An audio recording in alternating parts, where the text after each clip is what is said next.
Então, em jeito de introdução, algumas ideias aqui sobre o amor. Rever algumas ideias sobre o amor que nós já falamos na primeira série, na primeira mensagem que eu dei sobre esta série. Lembrar que o amor, quando estamos a falar de amar, estamos a falar de uma ação em prol do outro. Uma ação em prol do outro. Uma ação para o bem do próximo.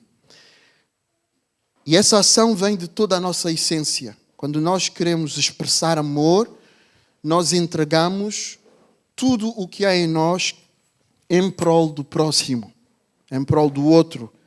Neste sentido, podemos dizer que amamos com toda a nossa essência, que amamos com o nosso tempo, por exemplo, que amamos com a nossa energia, que amamos com os nossos meios financeiros e outros, que amamos com as nossas mãos ao servir, que amamos com os nossos pés ao nos deslocarmos para servir e para abençoar os outros, que amamos com o nosso intelecto ao produzir conteúdo, ao partilhar coisas, informação que edificam os outros.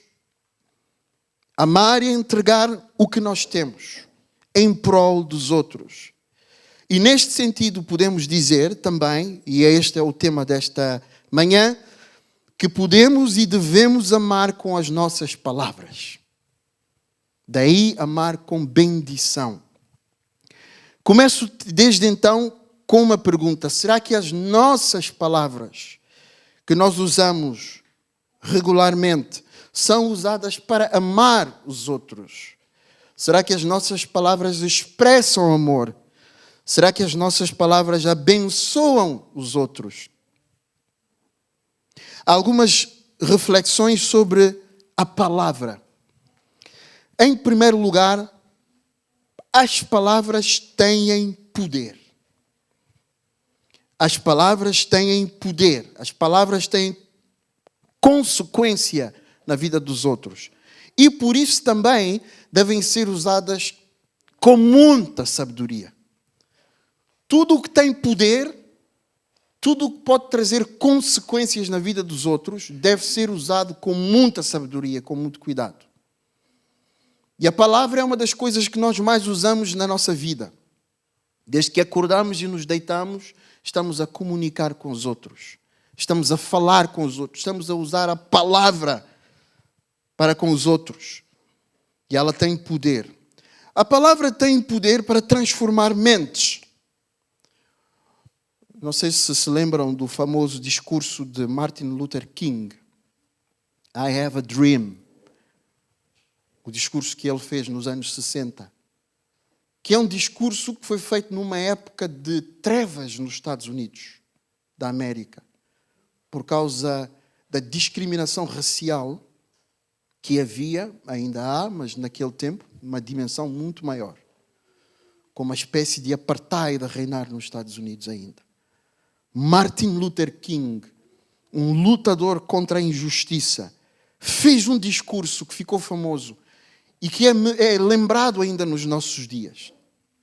Fez um discurso que, com um discurso só, criou um movimento, transformou mentes, influenciou pessoas a entrarem na luta, mesmo aqueles que não eram da sua raça, os brancos americanos, a entrar, a abraçar a sua luta, por causa do seu discurso. I have a dream.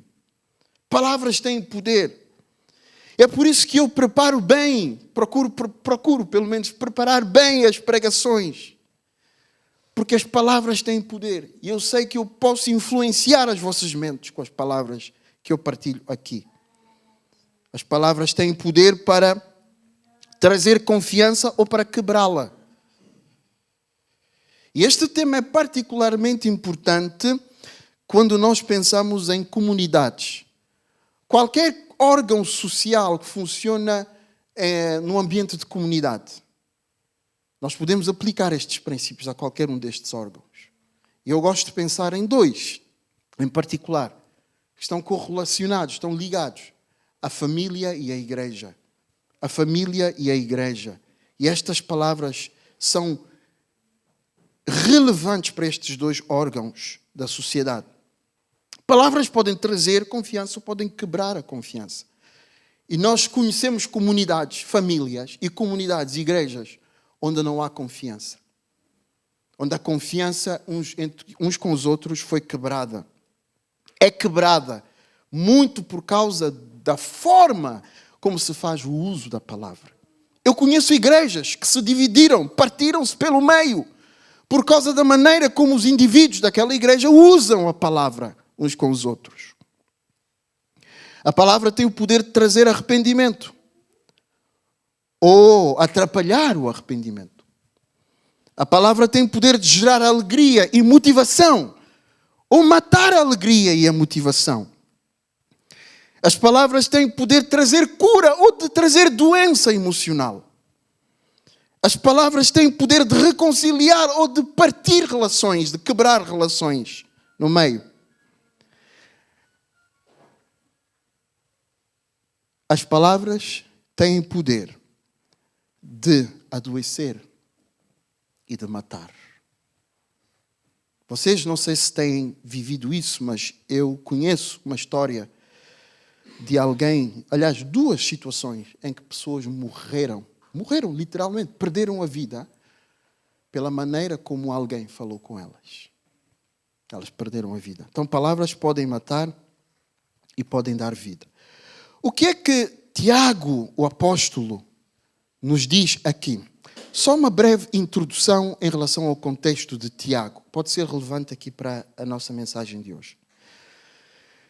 Tiago, este Tiago que escreveu esta carta é irmão de Jesus. Não é o Tiago apóstolo, ok? Porque havia o Tiago apóstolo e havia Tiago irmão de sangue. Este é irmão de sangue de Jesus, que também se tornou seguidor de Jesus, um cristão. Disse acerca de Tiago que era um homem de muita oração, que ele tinha os joelhos rasgados muitas vezes por causa das horas que ele passava na oração. Então, um homem de profunda ligação com Deus, com o Espírito Santo. Este Tiago, ele aprendeu muito com Jesus, aprendeu sobre a sabedoria, sobre como viver a vida prática com Jesus.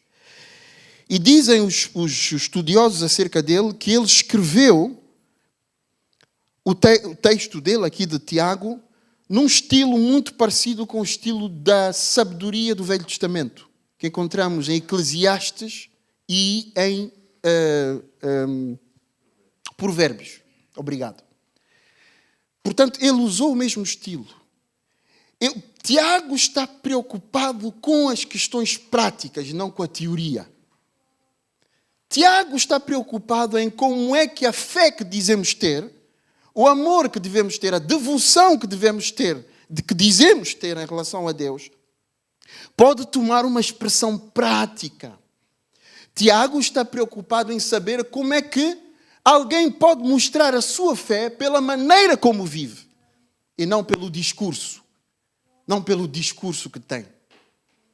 E aqui ele entra na questão prática do uso da língua. Claro que ele não está preocupado com a língua como órgão, mas está preocupado sim com o uso da palavra, como expressão prática do amor que nós temos por Deus e da fé que nós temos em Cristo Jesus. E é isto que ele vai desenvolver. O que é que ele diz então? Primeiro, no versículo 1, Tiago fala sobre o cuidado que devemos ter com a presunção de sermos mestres uns dos outros. E ele diz assim: meus irmãos, muitos de vós não sejam mestres, sabendo que receberemos mais duro juízo. Está a fazer uma lembrança aqui, olha, não procurem ser mestres uns dos outros, porque aqueles que querem ser mestres, quando Jesus voltar e tiverem um encontro com o Senhor, vão receber um julgamento mais duro. Esta é a implicação do trabalho que eu faço aqui, por exemplo. É a responsabilidade deste trabalho. Eu sei que um dia eu vou estar diante do tribunal. Eu vou ter que prestar contas a Jesus do que eu disse. Por isso eu não posso distorcer a palavra de Deus. Não posso. Ainda que seja dolorosa, eu tenho que dizer a verdade. Porque um dia eu vou estar diante do Senhor. Então ele diz, não procurem ser mestres, porque nós temos essa atitude. Por causa da nossa arrogância, do nosso orgulho, queremos mostrar que sabemos aos outros, que sabemos. Temos sempre palavra de ensino, queremos sempre ensinar aos outros o que devem fazer, como devem viver, como devem pensar. Tiago diz, cuidado. Cuidado com esta atitude. Porque quem se acha mestre vai ser julgado de forma mais dura ainda. Em segundo lugar, Tiago diz que devemos dominar a língua. E que ao conseguirmos exercer domínio sobre as nossas palavras, isso é um sinal de que conseguimos dominar todo o nosso ser. É o que ele diz no versículo 2. Porque todos tropeçamos em muitas coisas. Se alguém não tropeça em palavra, o tal é perfeito. E poderoso também para refriar todo o seu corpo.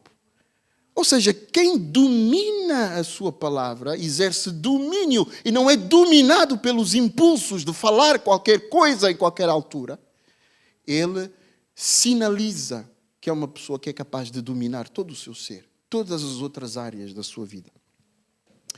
Em terceiro lugar, Tiago diz que a língua tem grande poder, e é aquilo que eu acabei de dizer no início, na minha introdução, que a língua tem grande poder, especialmente poder para o mal.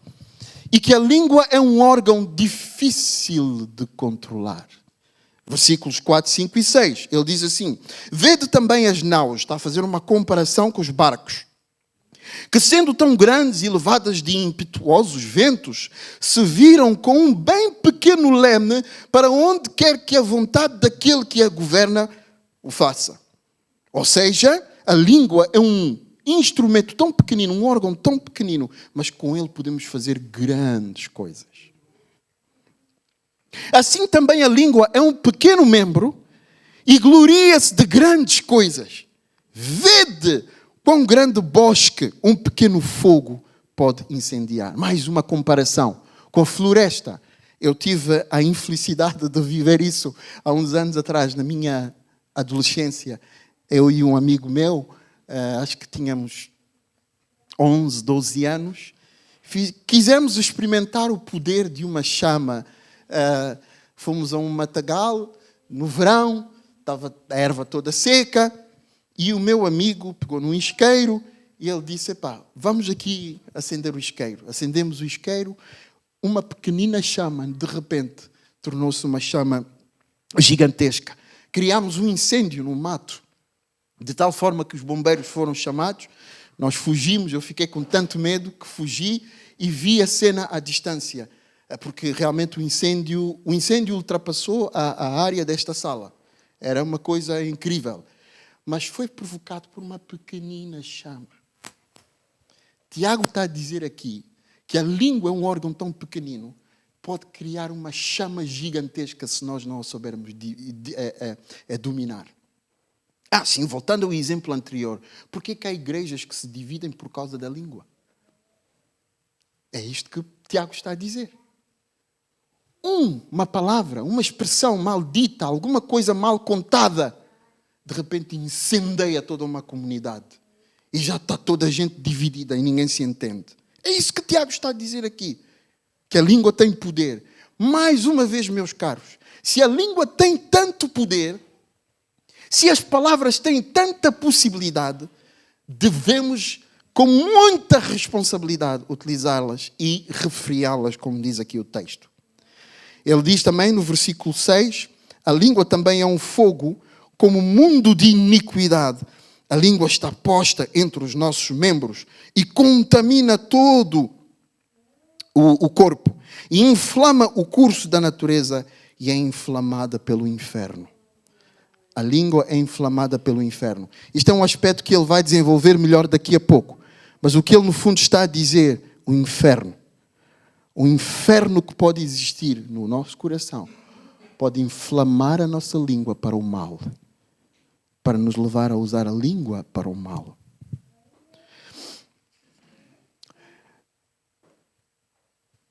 Tiago continua e ele entra num outro aspecto do tema que ele está a desenvolver e ele diz que as palavras, o Tiago agora começa a pensar na fonte das palavras. primeiro explicou sobre o perigo da língua, do uso das palavras, o poder das palavras, o que as palavras podem fazer. Agora Tiago está a entrar num outro capítulo que é a fonte. De onde é que vem a nossa atitude no uso da palavra? Por que é que nós usamos a palavra da maneira como usamos? Tiago diz nos versículos 10, 11 e 12, ele fala sobre isso. Ele diz assim: de uma mesma boca procede a bênção e a maldição. Meus irmãos, não convém que isto se faça assim. Porventura deita alguma fonte de um mesmo manancial água doce e água amargosa? Meus irmãos, pode também a figueira produzir azeitonas ou a videira figos? Assim, tão pouco pode uma fonte de água salgada produzir água doce. O que é que ele está a tentar começar a dizer aqui? As nossas palavras vêm do nosso interior. E um interior bom não pode produzir palavras más. Nem um interior mau pode produzir palavras boas. De onde vêm as palavras más? De um interior mau. É isso que Tiago está, no fundo, aqui a tentar dizer. E ele continua este argumento nos versículos 13 a 18. Vejam comigo o que diz o versículo 13 até o versículo 18. Quem dentre vós é sábio e entendido? Mostre isso pelo bom trato.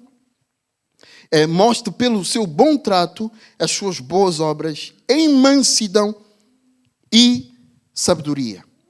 Mas se tendes amarga inveja, ele começa agora a mostrar as atitudes do interior, as coisas do interior que causam esta situação. Mas se tendes amarga inveja e sentimento contencioso em vosso coração, não vos glorieis, nem mintais contra a verdade. Essa não é sabedoria que vem do alto, mas é terrena, animal e diabólica. Mais uma vez, o que é sabedoria na mente de Tiago? Sabedoria é a correlação que existe entre a fé que temos e a maneira que vivemos. Isto é sabedoria na mente de Tiago. O que Tiago está a dizer aqui, no fundo, é esta atitude de inveja e este espírito de contenda que existe no vosso meio, ela não vem da sabedoria divina. A fonte dela é terrena, ou seja, ela vem dos valores corrompidos da nossa humanidade. É animal, e aqui este termo é semelhante ao termo que Paulo usa quando fala de sermos carnais, ou seja, é só baseada nos instintos e não na racionalidade. E depois, é diabólica. Pois é.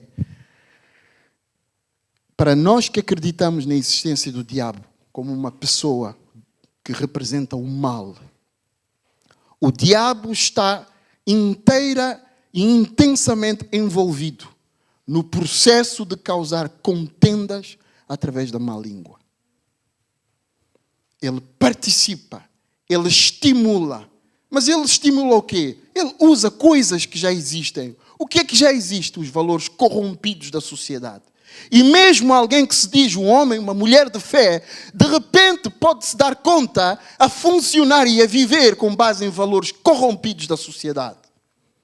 E o uso da palavra entra nisto também. De repente começamos a falar como o mundo fala, usando jargões que o mundo usa. E há 2 semanas atrás eu falei de um deles, não é? Um dos ditados do mundo que soa como uma verdade, mas que, se bem examinado, é uma mentira. Eu digo aquilo que eu penso. Eu sou uma pessoa transparente, sempre vou falar aquilo que eu penso. E andamos a destruir corações, a destruir pessoas, a matar relacionamentos, a destruir motivações por causa desta suposta verdade. Eu digo aquilo que eu penso. Isto não é divino. Isto é mundano. É uma forma mundana de pensar. É isto que ele está a dizer aqui. Não é? E quem está por detrás disso? Satanás. Quem está por detrás disso? Satanás. Então, irmãos, prestem atenção a isto porque é importante. É importante pensar na fonte das coisas. Por que é que as coisas são como são? De onde é que elas vêm? Por que é que as pessoas usam a palavra como usam? De onde é que isto vem? Tiago está a explicar. Vem dos valores corrompidos da sociedade, vem dos impulsos, do nosso instinto para o conflito e para a contenda, e vem de Satanás. Onde quer que haja conflitos, pensem num casal. Um casal que não se entende, que estão sempre em guerras um com o outro, que inclusive estão a pensar em separar-se. Vocês podem ter a certeza que há estes três elementos envolvidos. Eles estão a pensar de acordo com os valores corrompidos da humanidade, estão a funcionar de acordo com os seus impulsos e não de maneira racional. E em terceiro lugar, Satanás está lá no meio. Pensem numa igreja que não tem clima de paz, que ninguém se entende, há conflitos toda hora, as pessoas falam mal umas das outras, as pessoas fofocam umas das outras. Três coisas envolvidas: valores corrompidos do mundo, os impulsos humanos inclinados para o mal e o diabo, que está totalmente envolvido neste processo de dividir para melhor reinar. É o que Satanás faz, dividir para melhor reinar. É o que Tiago está a dizer aqui. Esta é a origem disto. Olhem como é que ele contrasta isso com outro tipo de sabedoria. Ele diz, mas a sabedoria que vem lá de cima é primeiramente pura, pacífica, moderada, tratável, cheia de misericórdia e de bons frutos, sem parcialidade e sem hipocrisia. Oh meu caro, minha cara, não me importa o grau de espiritualidade, o tempo de vida cristã que nós temos ou que a pessoa tem, ou os títulos que ela tem. Se ela não tiver estes frutos presentes na sua vida, se pelo contrário está a manifestar os anteriores, ela está a agir de acordo com a carne, ou seja, com os seus impulsos. Ela está a agir de acordo com os valores do mundo, está a ser mundana e ela está a ser dominada por Satanás. Está a ser dominada por Satanás. Até eu tenho que me examinar. Em muitos momentos da minha vida eu tenho que me examinar. Marques, o que tu estás a fazer, o que tu estás a falar, de onde vem isso, Marques? E às vezes o Espírito Santo me faz detectar o mal e me leva a ser temente e afastar-me do mal quando ele está para começar. Estas palavras não vêm do Senhor, Marques. Estes comentários não vêm do Senhor, Marques. Estas coisas não vêm do Senhor. Afasta-te disso. E rapidamente eu me contraio e calo a minha boca e deixo de fazer aquilo que estava a fazer. Esta é a palavra de Deus. Não é a minha palavra. Se quiserem discutir, discutam com o Senhor. Porque é a palavra dele e não é a minha. Com que sabedoria nós temos usado a palavra, meus irmãos? Com a sabedoria divina ou a sabedoria carnal, mundana e diabólica? Qual é a fonte das tuas palavras e da minha palavra? Que fontes jorram nos nossos corações? Fontes de água doce ou fontes de água amarga? Que fontes jorram nos nossos corações? Do que é que o nosso coração está cheio? Porque Jesus disse, foi o próprio Mestre, a boca fala daquilo que está cheio o seu coração. A boca fala daquilo que está cheio o seu coração. Não me interessa o que o mundo diz. Não me interessa o que os psicólogos dizem, que os pensadores dizem. Jesus Cristo, o Filho de Deus, o autor da vida, ele disse, a boca vai falar daquilo que está cheio o coração. O teu coração tem amargura e rancor? Ou é um coração cheio de amor, de doçura, de misericórdia, de graça, de bondade? Como diz aqui o texto de Tiago. O que é que está no teu coração? Está cheio de inveja? O que é que está no teu coração? Está cheio de orgulho? Tu és a melhor pessoa, és melhor em tudo, és melhor na oração, és melhor na espiritualidade, és melhor na vivência da fé, és melhor a fazer isto, és melhor a fazer aquilo. É o orgulho que está cheio no teu coração.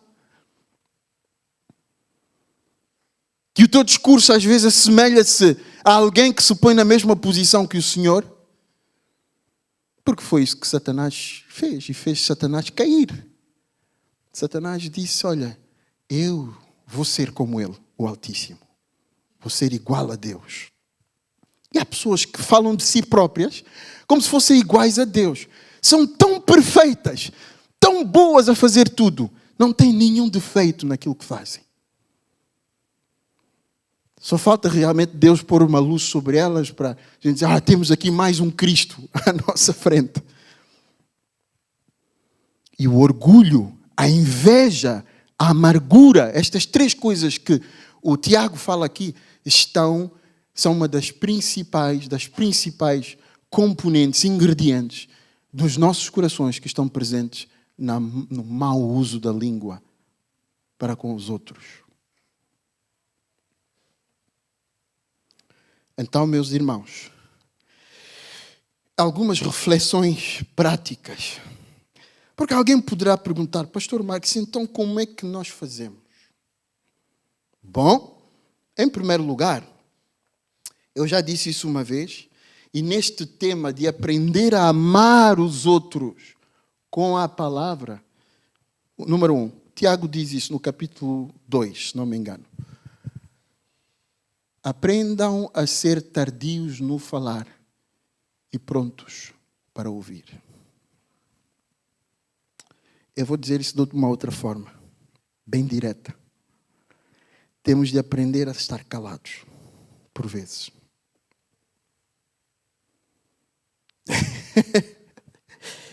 É duro, eu sei. Num casamento, por exemplo, que é uma relação humana onde realmente estas coisas, muitas delas são testadas, com muita pressão, às vezes é melhor ficar calado. Eu já tive situações com a minha esposa em que ela está a falar e o meu orgulho humano, o meu impulso humano, lá está, o de digo o que eu penso, está-me a mandar. Diz isto, diz aquilo, diz isto. E o Espírito Santo diz, cala a boca. Cala a boca, ouve. E engole todos os sapos que tu tens que engolir. Cala a boca. E sabem o que é que isso faz muitas vezes? Isso muitas vezes faz-me examinar o meu coração. Porque o Espírito Santo diz, cala a boca, examina-te. E eu calo a boca, estou a ouvir, calo a boca e começo a examinar-me. Não, ela tem razão. Eu sou culpado mesmo. Cala a boca. Há muitas situações da vida, seja no casamento, seja na igreja, seja... Tu estás a ver, tu estás a presenciar, não é para falar. Porque a pessoa com aquele orgulho de mestre pode querer falar. Não é? Aquela atitude que Tiago falou no início, não é? De querer ser mestre toda hora, ele sabe tudo, tem tudo sob controle. Pode começar a querer argumentar e a falar. Não. Às vezes é melhor calar a boca. Não dizer nada. E só ouvir. Ser tardio para falar. Calar a boca, ouvir e falar na altura certa. De acordo com a orientação que o Espírito Santo nos dá. De acordo com a orientação que o Espírito Santo nos dá. Mas às vezes é para ficar calado mesmo. Eu vou-vos dar um exemplo. Quando Jesus estava diante de Pilatos, Pilatos estava a dizer certas coisas a Jesus que não eram verdade. O que é que diz o texto lá? Jesus ficou em silêncio e não disse nada. Nós, os humanos, pensam, eu tenho que ganhar esta batalha. Para ganhar esta batalha eu tenho que falar. Não, ele está a ganhar a razão e eu estou a ficar como culpado, eu tenho que falar. Jesus era inocente. Ele não tinha culpa. Ele disse algumas as palavras a Pilatos, mas naquelas questões que Pilatos estava a dizer que eram mentira, que não correspondiam com a sua situação, o texto diz que Jesus ficou em silêncio e não disse nada. Jesus é um homem muito sábio. Sabe? Jesus é o homem mais sábio que existiu no universo. Não é? Então, a segunda coisa, pondera o uso sábio das palavras antes de as dizer, e mais uma vez é preciso tempo, é preciso dar algum espaço para ver essa ponderação. Ter o cuidado de não falar de acordo com os impulsos e de acordo com os sentimentos. Porque há coisas que nós dizemos no impulso que depois queremos reparar e é muito difícil reparar. É muito difícil reparar. Imaginem aquele exemplo que eu vos dei. Um indivíduo matou o outro com as suas palavras. Como é que reparas isso? Como é que tu reparas isso? Então, parar um pouco, respirar, ouvir a voz do Espírito Santo, orar no interior. Nem é preciso ouvir a nossa oração, mas pode ser mesmo lá no interior. Senhor, dá-me sabedoria, porque senão... Eu tive uma situação no emprego há muitos anos atrás, quando eu estava a trabalhar só num trabalho secular, na Portugal Telecom, em que houve uma situação em que, não sei, já não me recordo bem o que aconteceu, mas acho que alguém deu informações erradas a um cliente, porque eu trabalhava no call center, portanto fazia assistência aos clientes, e alguém deu uma informação errada que teve assim um grande impacto. Eu já não me lembro no concreto o que é que aconteceu. Foi convocada uma reunião com todos os trabalhadores. Eu fui também, estava presente nessa reunião. A chefe começou a falar, foi feito isto, foi feito aquilo, e ela estava muito zangada, estava muito chateada mesmo. Nós estávamos muito atentos, porque era uma situação muito tensa. E ela aponta para mim e diz, e tu, Marques, e disse umas coisas que apontavam para mim como o culpado daquela situação. Olhem, naquele momento, sabem qual foi o pensamento que me veio na mente? Eu disse assim, esta senhora vai conhecer. Eu já era cristão, isso já me converti, já servia inclusive na igreja. Não era pastor ainda, mas servia na igreja. Começou-me a subir um fogo dentro de mim. E sabem qual foi o meu pensamento? Esta mulher vai conhecer o velho Marques hoje. O velho. Porque o velho Marques ia humilhá-la. Humilhá-la. Eu ia fazer mais do que aquilo que era necessário fazer. Eu ia dizer mais do que aquilo que era preciso dizer. Eu ia humilhá-la em frente a todos os trabalhadores. Foi este sentimento, esta voz que estava sobre humilha, Marques. Humilha a melhor forma que consegues fazer. Mas uma outra voz falou dentro de mim. O Senhor disse-me, tu és uma nova criatura. Não digas nada. Não digas absolutamente nada. E eu não disse absolutamente nada. Quando saí daquela reunião, eu fiquei admirado com o meu domínio, o meu autodomínio. Eu sei, mas como é que eu antigamente, há uns anos atrás, eu ia estraçalhar aquela mulher com as palavras. De onde é que me veio este domínio? O Espírito Santo me disse, não digas nada. E eu não disse nada. E eu não perdi nada por não ter dito nada. Não perdi absolutamente nada. Inclusive, Deus fez grandes milagres naquele emprego. E um dos milagres foi que ninguém conseguia tirar folgas no fim de semana. Ninguém conseguia tirar folgas no fim de semana. Meus colegas iam lá pedir folga, voltavam e não conseguiam. Eles não dão, não vale a pena tentar, não vale a pena tentar. E eu já estava a orar na minha casa, porque eu queria ter a folga no fim de semana, por causa da igreja, precisamente. Eu já andava a orar há um certo tempo. Senhor, faz um milagre. Todos voltavam com negativa. Eu tomei coragem um dia, eu disse, vou escrever. E eu nem vou mentir. Eu vou lhe dizer que eu sou cristão, eu preciso de ir à igreja e que trabalhar ao domingo está a atrapalhar a minha fé. E pus isto assim, transparente no papel. Entreguei o papel à minha chefe. Nem era a supervisora da equipa, mas era a chefe principal. Ela leu o documento, chamou-me no dia seguinte. Marcos, vem ao meu gabinete. Já vou ouvir uma nega. Fui ao gabinete dela. Marcos, eu não sabia que tu és cristão. Eu sou cristão. Vais à igreja todos os domingos? Vou. Quando saio daqui vou à igreja. Às vezes até me custa muito, mas pronto, mas lá vou. Ela disse, ok, a partir de hoje, tu vais folgar no sábado e no domingo. E eu só precisava do domingo. Mas ela disse, vais folgar no sábado e no domingo. Está feito. Acabou a conversa. Voltei para os meus colegas. Então, Marcos, conseguiste o domingo? Eu assim, será que estes me vão tramar se eu disser? Conseguiste o domingo? Eu disse, sim, consegui o domingo. Mas como é que é possível? Não sei o quê, é injusto, e não sei o quê. Eu calei a boca. E eu tive naquele emprego 6 anos. Nos 6 anos, eu não voltei a trabalhar no fim de semana. Nunca ninguém me tirou a folga no fim de semana. E fui perseguido muitas vezes naquele emprego. Mas nunca ninguém me tirou a folga. Às vezes o Espírito Santo diz, cala-te. Porque ele acha que é o melhor a fazer. Nós não precisamos de ganhar aquela batalha verbalmente. Deus que luta por nós, Ele vence as batalhas de outra maneira, noutros contextos, noutras dimensões. A gente não precisa de mostrar a nossa superioridade naqueles momentos. Finalmente,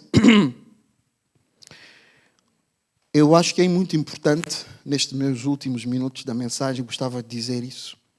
Acho que é muito importante cada um de nós nos examinarmos. Uma das coisas que eu acho que está a faltar muito nos dias que correm, talvez por causa do ritmo de vida em que nós vivemos, muita correria, muita coisa para fazer, sempre muito ocupados mentalmente com coisas, nós estamos a investir pouco tempo em nós próprios e estamos a investir pouco tempo em avaliar a nossa vida. Avaliar a nossa vida. É preciso avaliar a nossa vida para perceber se o nosso coração é um coração amargurado ou não. Sabem, as pessoas falam de forma ríspida, dura, de forma desrespeituosa, Deixem-me dizer-vos isso. As pessoas às vezes falam de uma maneira propositada e intencional para ferir as outras. A pessoa que me deu formação de casamento, preparação para casar, que é um casal que já era casado há muito tempo, eles disseram-nos, Marcos, por mais incrível que pareça, haverá momentos em que vocês, tu e a tua esposa, vão intencionalmente dizer coisas para ferir um ao outro. Eu disse, a sério? Eu disse, sim, isso acontece no casamento. A intenção é mesmo ferir o outro. Examinemos a nossa vida, o que é que anda no nosso coração, que água jorra no nosso coração.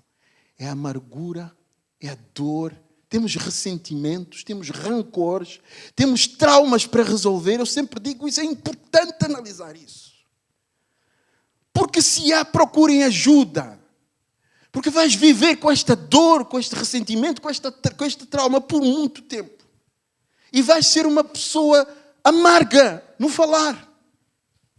Examinem as vossas vidas. Examinemos o nosso coração. O teu coração está cheio de inveja. És uma pessoa que és capaz de celebrar as vitórias dos outros ou não? Eu confesso que às vezes sou tentado a não celebrar. Às vezes inveja quer tentar o meu coração também.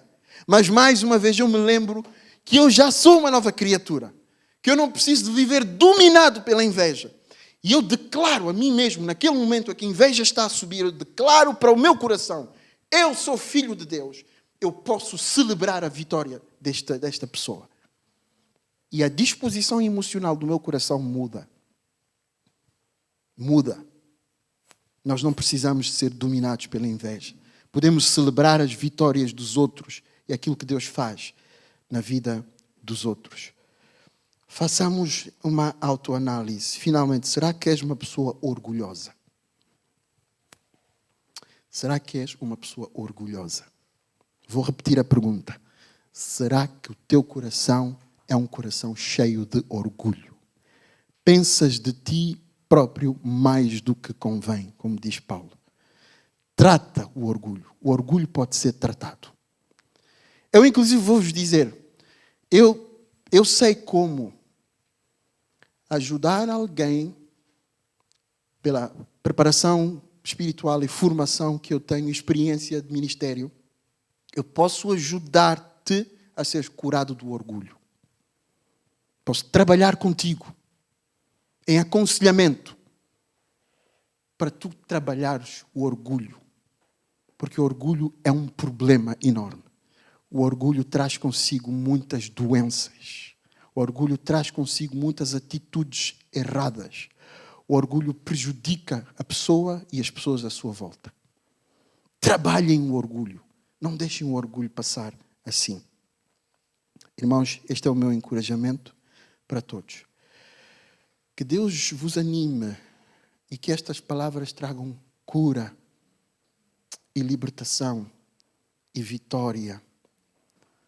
Que estas palavras possam transformar a igreja para que nós sejamos uma igreja. Não quer dizer que não somos, mas podemos sempre crescer e melhorar, para que sejamos mais e mais uma igreja onde as palavras são usadas para abençoar os outros, para edificar os outros e não para destruir os outros à nossa volta. Oremos. Senhor Deus, obrigado, Pai, por todo o ensino da Tua Palavra e todo o conselho do Espírito Santo. Tu nos prometeste na Tua Palavra que o Espírito Santo nos ensina todas as coisas. E de facto Ele ainda hoje nos ensina com a Palavra que Tu nos deixaste, Senhor. Pai, eu te peço que o nosso coração seja humilde para receber bem esta Palavra e para deixar que estas palavras possam moldar o nosso entendimento, moldar o nosso coração e moldar a nossa vida. Pai, eu te peço que haja pessoas aqui que cresçam, que saiam fortalecidas, que saiam com mais ferramentas, Senhor, para as suas vidas e para os seus relacionamentos. Abençoa-nos, Senhor. No nome de Jesus pedimos a tua ação e a tua intervenção. Amém.